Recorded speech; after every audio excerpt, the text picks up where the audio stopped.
More than 1 in 3 people will face cancer in their lifetime. Unfortunately, fear can stop you from getting your cancer screening, but it won't stop cancer. Early detection can save your life. Don't wait for symptoms to appear to act. Cancer screening is safe, effective, and accessible for everyone, including free or low-cost screening programs. Go to cancerscreeninfo.com right now for free screening resources and recommendations from the American Cancer Society. Don't wait. Early detection can save your life. Go to cancerscreeninfo.com today. Cancerscreeninfo.com. Now through February 2nd, join a clean and spacious Planet Fitness for zero enrollment and only $10 a month. With tons of equipment and free fitness training, it's the perfect place for everybody to work out. Even me, mother of very fussy triplets and one very colicky husband. Especially you, Supermom. You'll release endorphins and have more energy. I remember having energy. Start feeling fit-tacular today. Join in club or at planetfitness.com. Zero enrollment, $10 a month, cancel anytime. Deal ends February 2nd. See club for details.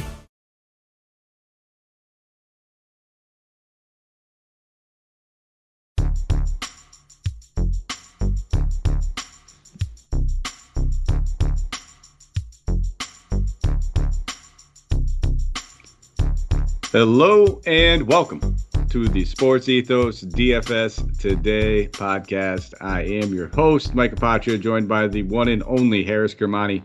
We're here to break down this Thursday very light 2-game slate. It is January 27th. Harris, my man, how are we? I mean, been a long day, can't complain, but there's only a few things in the world that I hate more than really icy sleet weather, which we've been having for the last couple of days, and that's a 2-game slate. I absolutely despise having just that much in the game. There's just no margin for error whatsoever in the lineup. You know, there's probably going to be a number of people with the quote-unquote perfect lineup on the night, so you're probably splitting even if you put up something big. So it's just one of those days I always regret, and I know we were talking about it off air. Like I'm down to give recommendations. There's definitely value to be had here, but I probably will not be playing all that much tomorrow. It's just not the kind of slate I like to get into. Yeah, it'll definitely be a little bit of a light day for me. I'll probably pump out a couple single entries and call it a day with that. Not going to go too crazy, but like you said, there is some value. There's some high price studs on the slate regardless. You know, there's 3 guys or almost 4 guys that are priced over $9K that we could consider. 5, I guess, but I don't think we're really targeting Davis too much with only it being his second game back. But that means that there is some margin for error for some people if they don't pick the right stud. And that's probably what it's going to come a lot down to. And then there's going to be those mid-tier guys who outperform expectations. So I'm actually not looking forward to it, but it's probably one of the better of the 2-game slates, I guess. We have 2 pretty competitive games. They both should be at the very least. But, we'll jump right into it, man. Let's not waste too much time. I know people got stuff to do. Just like, people got stuffs. And this will only take about 15, 20 minutes. A quick shout out to Thrive Fantasy. Come prop up on Thrive Fantasy this NBA season. Come prop up with us, I should say, because we're out there every day. Thrive is the #1 daily fantasy sports and esports app for player props. With Thrive, you eliminate countless hours of research. Focus only on top-tier athletes that have the biggest impact on the game. You choose 10 of 20 available prop bets to build your lineup. Each prop is assigned a fantasy value for both the over and under, based on how likely it is to hit. Hit up the most props, rack up the most points, and win a share of that prize pool. Thrive has over $50K in guaranteed prizes weekly for the NBA alone and has awarded over $6 million so far. So use promo code ETHOS, ETHOS, when you sign up and receive a 100% instant first deposit match on up to $100. Download Thrive in the App Store, Play Store, or visit the website at www.thrivefantasy.com. Sign up and prop today. First game of the night, we have the Los Angeles Lakers traveling to Philadelphia to take on the Sixers. For the Lakers, Davis is probable. Only people out are the guys that have been out. We have Kendrick Nunn still out, and then some G League players. And then for the Sixers, Seth Curry remains out. Danny Green is questionable. Shake Milton, Paul Reed, Ben Simmons, Jaden Springer, Miles Powell all ruled out. Check this game line, my friend. 217.5. Philly being favored by 2. I will pass it over to you. Talk about this Lakers team. Are you looking at anybody on the Lakers, and is LeBron worth spending up on? Well, I'll get the first thing out of the way. LeBron is always worth spending up on. And if anything, it helps that he has all of his guys back, because that takes away some of that scoring pressure that he has on him, but allows him to get some of his dimes back. We've been seeing that for the last month pretty much now that he really hasn't put up those double-digit assist games that we've been used to seeing, even though he's getting the rest of his stat line, which is kind of lowered a little bit of his ceiling. And I mean, he's still getting 60s in there, but really LeBron is LeBron, and he's just had an absolutely monster season. And for the Lakers to get back on track, they need to be winning these kind of close games. So I totally expect LeBron on this night in Philly to go all out to really try and get that dub. So at 11,100, he's actually my favorite stud on the night. I know Embiid on the other end would have been my other consideration, and I'll speak about him later, but I just think there's, as safe a floor as you can get for any stud that is there, with the upside with having more guys to be able to pass to. Anthony Davis still obviously on a little bit of a minutes restriction as he came back, 25 minutes in his last game. Probably won't see too much more than that, but just having him to be able to take a little bit of pressure off, obviously not going to pick him tonight, but it helps LeBron out to be able to go a little bit more one-on-one against a Philly team that obviously has size at the front, but they don't have the size in the perimeter to be able to handle that. So it'll be interesting to see how that goes. The other side of it, and really the only ancillary piece I've trusted over the last little while, has been Malik Monk. 4,500, I believe he has the upside to be able to have that hot shooting night. Again, as we said, in 2-game slates, margin for error, if not non-existent, it's very low in that, yes, your studs are going to be probably the ones that make that base of your entire lineup, but it's going to be these value guys who have an outsized performance that's going to change up everything on this kind of a slate. So for him, Malik Monk to get likely double-digit shot attempts again, likely in the mid to high 20 minutes, and them needing his capability to be able to stretch the floor. Doesn't need to be able to shoot 12 threes a game as he did in the last one, and obviously that 36 DK point night may lead to a little bit more exposure, but out of all those other guys, I do find myself going to him, and of course him having the eligibility to also be a shooting guard, that helps out everything else as well. So we kind of have it a little reversed because I have Embiid a little higher than LeBron, but it's only by a little, not too much, maybe like 5 DK points or so, if I had to guesstimate or project. But I do think Embiid is going to be my favorite stud on the slate. I'm with you, though. It's for me, when I'm building out my lineups right now as we speak, it's just the ancillary pieces. I do like Malik Monk a lot. I wouldn't mind taking a stab on a guy like Carmelo Anthony, just putting up double-digit points in the last 4 games. Even with Anthony Davis back, if this guy's going to be taking, close to double-digit shots like he has in 3 of the past 4, still plenty of room, and it's a 2-game slate. Obviously we're not going to find too many heavy hitters less than 4.5K necessarily. So just being able to get 5X on a 2-game slate is going to be important. I think both those guys have. Did you know Amazon provides ways of working that fits your lifestyle? They know you value your time outside of work, juggling family, school, friends, or other activities. That's why they offer a variety of shifts that work for you. There are full-time, part-time, and even temporary opportunities that can work with your schedule, with great starting pay and sign-on bonuses. If you want a career that fits and adapts to your lifestyle, head to amazon.com/apply. Amazon is a proud equal opportunity employer. Now through February 2nd, join a clean and spacious Planet Fitness for zero enrollment and only $10 a month. With tons of equipment and free fitness training, it's the perfect place for everybody to work out. Even me, mother of very fussy triplets and one very colicky husband. Especially you, Supermom. You'll release endorphins and have more energy. I remember having energy. Start feeling fit-tacular today. Join in club or at planetfitness.com. Zero enrollment, $10 a month, cancel anytime. Deal ends February 2nd. See club for details. I have it in the realm of possibilities to easily return 5X. So I think those are going to be my 2 main targets. Wouldn't mind going to LeBron. If I'm building multiple lineups, sure, why not? If you are trying to spend up on 2 studs, you can do it that way as well. On the Philly side of the ball, like I just said, Joel Embiid is easily, I think, my top stud on the slate. The Lakers have kind of been getting torched, and Embiid is on a roll. There's no doubt about it. Dude has no less than 65 DK points over the last 4 games. His usage rate in that span is like 40%. I'm all over him in this one. The dude is just making a case for MVP. You're not going to get it. Jokic deserves it. He won't get it, but definitely making a case. And then outside of him, I think there's definitely some ancillary options that we could take stabs on. Korkmaz has been ice cold in that last one, but definitely an option for us at 48, just knowing that there's no Seth Curry, knowing there's no Shake Milton. He's going to have to get some decent run. I'm waiting for you to mention your boy Matisse Thybulle, so I won't mention him. So I'll let you do that. Obviously, I do think he is in play, which is why I'm mentioning it again.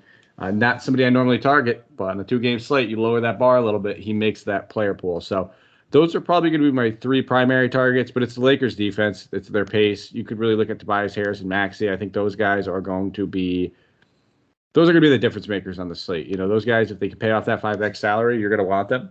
There's no doubt about it. They both are perfectly capable of it, especially I think if I was going to lean anyone, it would probably be Tobias. But it's tough for me to spend up on Tobias and Embiid. I'd probably only want one of them. So depending on if you play LeBron, you might want to throw in Tobias or Maxey, if not both. And if you play, maybe if you're playing a little bit of Embiid, you maybe shy away from Tobias. Go maybe look at Maxey instead. But you give me your take on this team. Yeah, fair enough. And I think we have a little bit of reversal on this as well, because I think Tobias is probably my favorite Sixer to be able to take, because even though Embiid is, of course, Embiid, and he's going to be in my player pool, and I might be shifting a little bit between him and LeBron, I think Tobias is the one who's been the greatest beneficiary of Seth Curry being out. Not only has his minutes total gone up into the high 30s, if not hitting up to 40, but his shot totals have gone up in that time as well. I mean, got up to 19 in the last one, 17 2 games prior to that as well. And it's just been far more involved as far as the offense is concerned. His rebounds have taken a positive turn as well. So all of that just gives him an incredibly solid floor for where you want to be able to work at. And at 7,300, which is a little bit less than that 74 that he hit 57 DK points with, I just think you've got that upside to be able to go with it. Because I personally never take Maxey. I just don't think he's a guy that can give you the kind of upside you'd want, even on nights where he's done pretty well. He never really gets much past 40, and he's only really done that twice in the last 15 games. He's just a very solid guy. He's one of those ones where I like him in cash games. I know you know what you're going to be able to get from him. He'll probably get to that 30 to 32 DK points and get you that 5X, but he just doesn't have that capability to go off like a Tobias Harris does. So that's where I'm leaning, and you already spoiled my Matisse Thybulle surprise, but it's just the minutes he's getting. 28, 33 in the last two games. We know his offense is never going to be his calling card, but as long as he's on the floor, those ancillary stats will come. I mean, just from his blocks and steals, he'll find a way to be able to pay off his value. So I'm definitely finding myself having a good bit of him, just because there are situations where I'm able to get two of those studs in, and then Matisse Thybulle is the one to be able to round out that lineup. But from the Sixers in general, Tobias Harris is my guy. Yeah, there's definitely going to be surprisingly a decent amount of 5X value, I think, on this slate. Like I said, I don't expect there to be many heavy hitters that are, 4K or 5K less guys that could put you up 50. But 5X is what we're looking for. Anything more is a cherry on top. We'll move on to the next game. A little bit of a 2.5-hour gap in between these games. Minnesota is traveling to Golden State, taking on the Warriors. Draymond, Iguodala, Wiseman, and Quindary Weatherspoon out. And then we have Jalen Noel, Patrick Beverley, both questionable. Leandro Balmaro is in the G League for a game total 228, 5.5 point spread being favored towards Golden State. I'll pass it over to you. Start with Minnesota. There's a couple guys I have my eyes on, but I want to hear your take, man, because I'm gonna have a question for you when it's all said and done. Yeah, fair enough. And I mean, I'm gonna have to stay on brand here, in that anytime Karl Anthony Towns is below 10K, he's always in the top end of my player pool. To me, he's just way too cheap to be able to be that guy, be below 10K, and he's had a couple of games in which he hasn't fully paid it off, but we know exactly what he can do in any sort of situation, especially given the Golden State Warriors are down Draymond. I don't really like Kevon Looney to be able to do anything against him defensively, and we know when Cat gets into any sort of a groove, he can rack it up in a real hurry. So that center, as I said, if I'm having a situation where I'm taking LeBron in more lineups than not, it's Embiid that I'm probably fading in that situation, and then Cat is able to fit in, given the fact that I can go with like a Tobias Harris to give me that mid-tier value instead. So I love Cat completely on this lineup. I think he's going to do great against the Golden State Warriors. He has a history of some pretty decent games against them. Last year he had a 60 DK point game against them as well, so he's always enjoyed the matchup. The other one, and this is purely from the amount of minutes and the rebounding potential that he has, and that's Jared Vanderbilt. 5,500. He's been just, again, rock solid. We talked about Tyrese Maxey being rock solid on the other end. Vanderbilt is the same way, but he gives you that rebounding upside to be able to get to higher DK point ceilings. At 44.75 in the last game as well. Last three games has been incredibly solid. No game less than 30 in that as well. So to be able to pay off, that's a great spot to go. And then it really comes down to which torch you think is going to go off tonight between D'Angelo Russell and Anthony Edwards. He said you can kind of go one way or the other. I've said in the past that I usually like taking D'Angelo Russell more so than I like taking Edwards, just because he has more of that human torch capability. But of course, Anthony Edwards is coming off an absolutely monster game. And for the kind of player he is, he's one of those that rides his streak. So once he gets on a hot streak, you'll find him really going on for a couple of games at least before he drops kind of half a dud to get himself back down to earth. So, that'll make your decision for you. But Cat for sure is my main guy on here, and Vanderbilt's going to be the second running. Yeah, so I mean that was part of my question. I had a feeling you were going to, because you like Russell. You always mentioned that in our shows, where if it came down to it, would you take Tobias or Russell around the same price tag was going to be my question for you. So I'll let you answer that, and I'll give my take on this team. Yeah, and I think it comes down to positional eligibility. So I do think at this moment, given the fact that Seth Curry's out, Tobias is being asked to shoulder that much more on the offensive end, and just plain and simple, there's more weapons right now on the Minnesota side. I'd probably lean towards Tobias. Not only is he cheaper, but he's been showing a little bit more of that upside, but you can never go wrong with D'Lo, and he's just one of those guys that can go off for a 60 DK point game at any given night.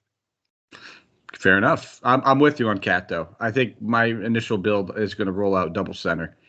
With Cat and Embiid as my top spend-ups. Is it crazy to say I don't think I'll have much of Edwards or Russell? I just don't think I'm going to do it. I just don't think it makes sense from my construction standpoint. I think, if anything, I'm going to attack this team with Karl Anthony Towns. And then I got to keep an eye on Patrick Beverley and Jalen Noel. If both those guys sit, I think Malik Beasley becomes a great value play. He's kind of had his role eaten into by Jalen Noel, who's been outplaying him all season long. But again, they're going to need him to kind of play a pseudo backup point and shooting guard a little bit. Definitely think he can easily hit that 28-minute threshold at 3,600. If we see Beverly does play, I'd like Beverly at 4,200. We know that he's a guy that gets up kind of for these matchups against top point guards. He's averaging 25 DK points against the Warriors in 30 minutes this season. I expect if he's able to play a full workload, he will play as many minutes as possible, trying to chase Steph around. So, I think, I don't want to overexpose myself necessarily to this game. Well, this game, you kind of have to. I mean, this team. So I think, going with Cat and then going with one of those ancillary guard options, I don't mind Vanderbilt one bit. I just don't like pairing Cat with Vanderbilt. Kind of eats into each other's rebounding upside. So I'll probably just go with one of them. And right now it's looking like it's going to be Karl Anthony Towns. But listen, it's going to be all about build. If you want to, I think we have enough value actually going through this where if you wanted to play LeBron and Embiid or something like that and then maybe go with Vanderbilt, you could easily do that. It's really going to come down to your build, but for the most part, it's Cat. It's going to be whatever guard ends up playing off the bench or at the 2, whether it's Beverly or Beasley, Noel. I think all 3 of those guys are in play. I kind of want one of them to sit. That way it gives the other 2 a little bit more value, but don't think I'm going to be on Edwards or Russell, as weird as that sounds. It feels weird, but got to take a stance on a 2-game slate, and maybe it eats me, man. Onto the Warriors side of the ball. Don't think I will have much Steph Curry. If anything, I'll lean Klay Thompson. He's slowly getting the minutes worked up. Played 26 in that last game against Dallas. Obviously, we know he's still, kind of been shooting slump. He hit 50% in that last one, but for the most part, he hasn't shot more than like 45 or 46 prior to that. And that's pretty much the high. Every other game's been 35 or 38 or less. So he's going to eventually catch fire. This dude still get his legs under him. But 26 minutes, that's enough for me to pay the $5,300 for Steph Curry. And then I wanted to look at Kuminga because I do like Kuminga in this matchup. He's coming off of a pretty big game where he shot 8 and 9. I'm not expecting that to happen, but the minutes have been down, and for some reason I'm getting the feeling this could be one of those Kuminga games where he ends up playing like 22. Again, not the best value. I think we've talked about several other value plays that could have higher upside. And then I think Andrew Wiggins. I'm going to be taking stabs at these wings for the most part. This is a little bit of a revenge game for Wiggins. In 2 games so far this season, he's averaging 33 DK points against this team, and he's only 5,700. I think that's just way too cheap for Wiggins. Not a guy I normally find in my player pool and that I'm normally excited to play, but I really do like him on this slate and at this price. Yeah, no, I think you've hit the nail on the head. I pretty much fading Curry as well, even though he's got to come back at some point to really have the kind of game we've been expecting. But his shooting has just been so awful for such a period of time that it's kind of hard to be able to trust him, even though his ancillary stats are actually allowing him to somehow make up for a lot of that. I mean, he hasn't paid off in 3 of the last 4 games, but in the one he did pay off, he had a pretty big 60-point game. So, the upside's always there. You can go with him, but he's definitely on my lowest tier as far as studs are concerned. I don't even think he gets as many raw points as Karl Anthony Towns could get for 9,200. So I do stay off him. I do like Klay Thompson. As you said, got 26 minutes in the last game. I think they're slowly ramping him up to be able to get to somewhere into that 30 mark. Probably gets to 26 in this game. But again, if he's going to be putting up 12 to 17 shots, which we know he can do in a hurry. Even if he hits 40% of them, he'll likely pay off his value just from everything else. So that's there. Personally, I mean, Kuminga, yes, he's got that capability to play a couple more minutes. Perhaps if this game doesn't happen to be as tight as you may potentially get, because Golden State could have one of those games at home where they go off and blow out the team early, and then you get more Kuminga minutes. That may be a pivot that I may be interested in, but by and large, if there's any forward that I may be looking at over here, it'll probably end up being someone like Andrew Wiggins. Not because he has the greatest upside, but it's just one of those where 5,700 will probably round out one of my lineups if I need a forward guy, because outside of Matisse Thybulle, and if I'm actually going to take someone like an Anthony Edwards, there's not really that many small forwards that I'm too interested in as far as this lineup's concerned. So just kind of from a necessity perspective, I may have to go ahead and slot him in just to kind of fit the rest of the lineup in. All right, my friend, let's do our player tier action. We got so many options tonight. That this should be fun. I'll let you start off. I think we both know we're going with our expensive tier, but lead us off, my good friend. Yeah, and I have to go ahead and stay on brand on it. LeBron James, 11,100. I said he's my favorite stud on this slate. Just got all the upside to be able to do exactly what he is needed. And in a Philly matchup, which is Battle of the Titans, and with LeBron having his entire crew back, that just gives him more opportunity to do that little bit of everything and give you that 60 to 65 DK points upside. And I will go with surprise, Joel Embiid. I think we both agree that Cat's still a solid play as well. But those are the two guys I probably expect to be the highest raw point scorers on the slate. And then let me see. I'm going to try to guess this. I think I know, but I'll let you say, who is your mid-tier option? Yeah, well, he's 5 of the 6 ways of the in terms of my namesake on the way there. Tobias Harris. That joke didn't land as well as I wanted it to, but 7,300.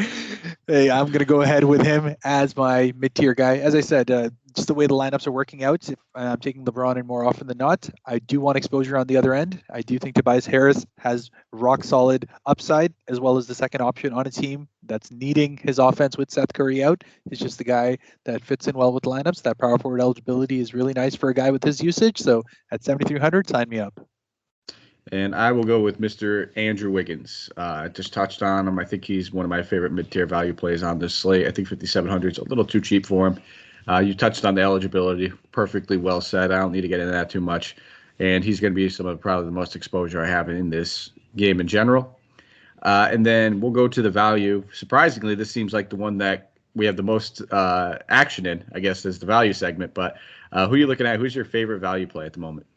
Yeah, and you said there's a number of good ones to be able to go here, but I'm going to stick with the one that has, in my mind, the most upside, which is Malik Monk. Just from an offensive perspective, he's needed to take the kind of shots that the Lakers need, especially from the gravity, the magnetism that LeBron and Westbrook and these guys will now create. He's going to get a lot more opportunities in the corner to shoot those open threes, and if he can hit 40% of them from there, he's probably on his way to a good night. So give me Malik Monk at 4,500. I will go with Patrick Beverley if he plays at 4,200. I just think that this is a picture-perfect matchup for him. Gets up for it. Everything I said before, it's different. I mean, we don't really need to keep going through everything. On a 10-game slate, we normally have to rehash it because we might have talked about the guy in the first game 35 minutes ago. But I was just talking about Beverley maybe 10 minutes ago. But yeah, I'm all in on Beverley if he plays. If he sits and Noel sits, then it would be Beasley taking over that spot for me as the value. But that's it, my friend. That is the slate. Now, these are the kinds of games where I think, getting some prop bet action on the 2-game slate is extra fun. I do like to do the prop bets on this. There's a few good ones out here. I don't know if you had a chance to take a look, but if you haven't, load that thing up and tell me your favorite prop bet. And if you need some time, let me know. No, I got it. And, funny enough, usually you have more options to be able to take because you have to take 10 and you have some of the guys in your back as the ice pick. But on a 2-game slate, you only have to go ahead and pick 5 positions. The one I like most is Klay Thompson, 15.5 points, the over at 110. As I said, his minutes are ramping up. His shot attempts are going to stay there. He's just pretty much loves to take a shot a minute. So he has all the opportunity to be able to have a 20-plus point night. I was actually thinking this may be 17, 18, and I'd still be interested in the over. So at 15.5, sign me up.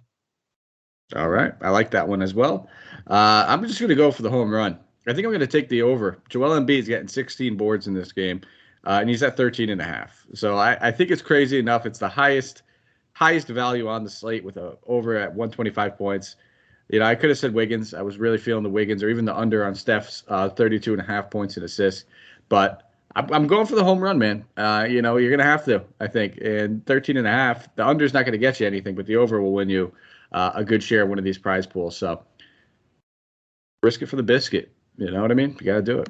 Yeah. But that's it, folks. That's all we have. Thank you for tuning in. Hopefully this is a nice little fun 2-gamer for you guys. And as always, we appreciate you listening. Give us a thumbs up, a rate, review, subscribe wherever you are listening. It means the world to us. Follow us on Twitter at Mike Apotria, MikeApotria. You can follow Harris at HAK_Devil. That's HAK_DEVIL. We will be back tomorrow. It won't be us, so we won't, but it'll be Santino. It'll be Dave Menkoff. They'll be breaking down that Friday slate for you guys. Harris, is there anything else you want to leave us with before we get out of here? No. Tobias will give me 5 to 6x, much like the letters in his name, 5 of 6 in my name. That's how it was supposed to hit. So we'll go ahead and hit with that. And there you go. And the Raptors just lost another game because of free throws and 17 of 28 from the line. So I'm just going to go and cry myself to sleep tonight. You guys got to get Van Vliet back in the line. At least you got Scotty back. Yeah, that helped. Yeah. Sorry, man. All right, folks. Well, we're out of here. Harris is going to go sob himself away and wet his pillow with his tears. But we'll be back. We'll talk to you later. Let's go take down some tournaments.